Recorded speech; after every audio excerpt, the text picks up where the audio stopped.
ഇഷ്ടമല്ല സംസാരിക്കുമ്പോൾ ഇയാൾ കുറച്ച് നേരമായി. അപ്പൊ അടുത്തത് ഈ പെൺകുട്ടി ചോദിക്കുന്നത് എന്താണെന്ന് അറിയാമോ? എനിക്ക് ഹിന്ദി അറിയില്ല, ഈ സിനിമയുടെ കഥ ഒന്ന് പറഞ്ഞില്ല. ഏറ്റവും ആത്മഹത്യാമതിരിക്കുന്ന ആളാ.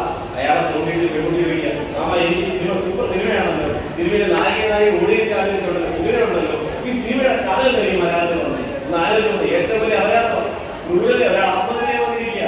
അയാളോട് ചോദിക്കുക സിനിമയുടെ കഥ ലളിതമായിട്ട് പറഞ്ഞു. കുറച്ച് നേരം കഴിയുമ്പോൾ ആലോചിക്കുന്ന ഒരു കാര്യമില്ല. ഇതുവരെ ഒരാളും തന്നോട് സ്നേഹത്തോടെ എനിക്കിതൊന്ന് പറഞ്ഞു തരുമോ എന്ന് ആരും ചോദിക്കില്ല.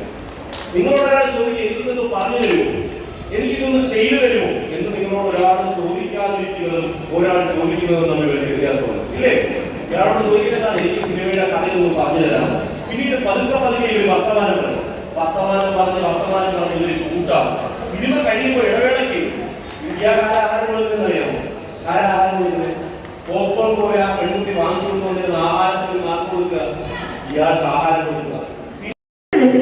ആഴ്ച പതിപ്പിലൂടെ പുറത്തു വന്നത് മലയാള സാഹിത്യത്തെ നിരന്തരം നവീകരിക്കാൻ എംഡിക്ക് കഴിഞ്ഞു. 13 വർഷത്തെ സേവനത്തിനൊടുവിലാണ് അദ്ദേഹം പത്രാധിപ സ്ഥാനം ഒഴിഞ്ഞത്. സ്വന്തം കഥയായ മുറപ്പെണ്ണ് എന്ന തിരക്കഥയെഴുതി സിനിമാ രംഗത്തേക്ക് ആദ്യ കാഴ്ചവെടി വെച്ചു. ഒരു പുഴ ഉൾവരമാക്കിയ ചെറിയ നിലത്താണ് അദ്ദേഹം കുഴിഞ്ഞിരുന്നത്. ആ നിലം ജീവപ്രപഞ്ചത്തിന്റെ പരിച്ഛേദമായിരുന്നു. ലോകത്തെ എവിടെയുമുള്ള മനുഷ്യൻ പേർന്ന വ്യതകളും സംഘർഷങ്ങളും വൈകാരികതയും അവിടെ ചാർജ് കിടക്കുന്നു.